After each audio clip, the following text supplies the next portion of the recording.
Lidar sensors can capture accurate 3D structure and locational information of objects, and thus are widely used for perception in autonomous driving and robotic applications.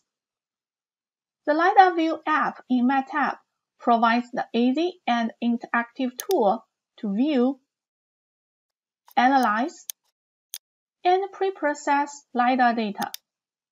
Then the data can be prepared for more advanced processing steps like calibration, labeling, and segmentation. To open the app in MATLAB, you can type Lidar Viewer in the command window or find Lidar Viewer in the Apps tab under the Image Processing and Computer Vision section.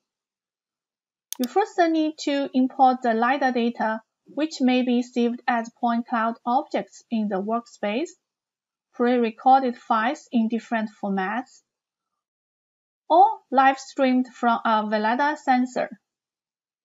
After loading the data, you can select the data source in the data browser to visualize the point clouds. Checking the available metadata of the cells in the point cloud information pane.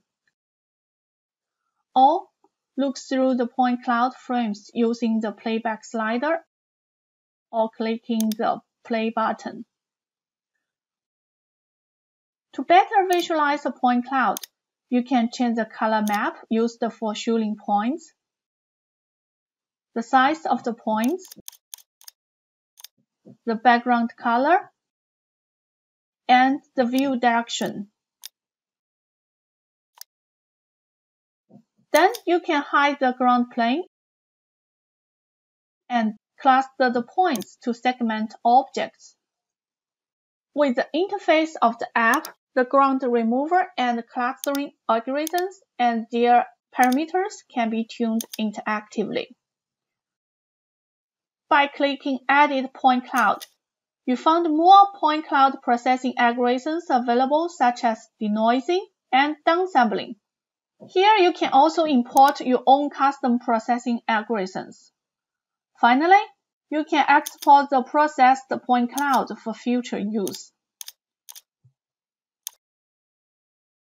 In addition, the Lidar Viewer app also provides the interface for interactively carrying out measurements in a point cloud. For instance, you can obtain the XYZ coordinates of a point, measure the distance, and estimate the elevation between any 2 points. To learn more basics of point cloud processing, please refer to the 4th video of the tutorial series, Making Vehicles and Robots See, Getting Started with Perception for Students. Thank you for watching.